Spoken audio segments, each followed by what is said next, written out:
ಬೇಸಿಗೆಯಲ್ಲಿಯೂ ಸಹ ರಸ್ತೆಯ ಅಕ್ಕಪಕ್ಕದಲ್ಲಿ ಬೆಳೆದಿರುವ ಮೇ ಫ್ಲವರ್ ಅಥವಾ ಗುಲ್ಮೋಹರ್ ಎಂಬ ಗಿಡದ ಹೂಗಳು ಅದೆಷ್ಟು ಅಂದಚಂದವಾಗಿ ಕಾಣುತ್ತಿವೆ ಗೊತ್ತಾ?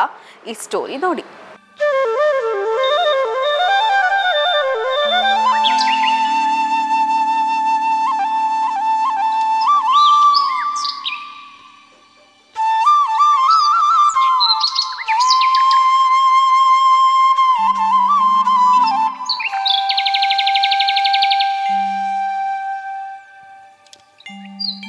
ಈ ಹೂಗಳು ಏಪ್ರಿಲ್ ಕೊನೆ ಮತ್ತು ಮೇ ತಿಂಗಳಲ್ಲಿ ಕೆಂಬಣ್ಣದ ಹೂಗಳನ್ನ ಮೈ ತುಂಬುವುದು ಅತ್ಯಂತ ಸುಂದರವಾಗಿ ಕಾಣುತ್ತವೆ.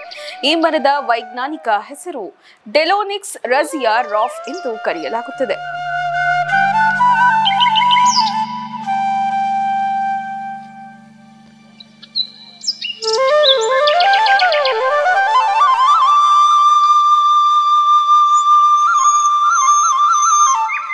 ಹಿಂದಿಯಲ್ಲಿ ಈ ಮರವನ್ನ ಗುಲ್ಮೋಹರ್ ಎಂದು ಸಹ ಕರೆಯುತ್ತಾರೆ.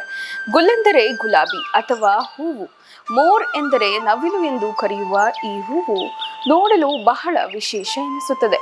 ಅದರ ಕಾಯಿ ಕತ್ತಿಯ ರೂಪದಲ್ಲಿ ಇರುವುದರಿಂದ ಹಳ್ಳಿಗಳಲ್ಲಿ ಕತ್ತಿ ಮರ ಎಂದು ಸಹ ಕರೆಯುವುದುಂಟು.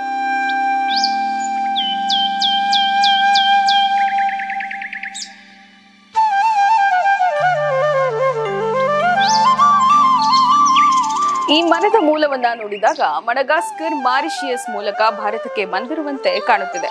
ಒಟ್ಟಾರೆಯಾಗಿ ವಿದೇಶದ ಗಿಡವೊಂದು ಭಾರತದಲ್ಲಿ ಬೇಸಿಗೆಯ ನಡುವೆಯೂ ಕೂಡ ಸುಂದರ ಪ್ರಕೃತಿಯನ್ನ ನೀಡುತ್ತಿರುವುದು ವಿಶೇಷ ಎನಿಸುತ್ತದೆ.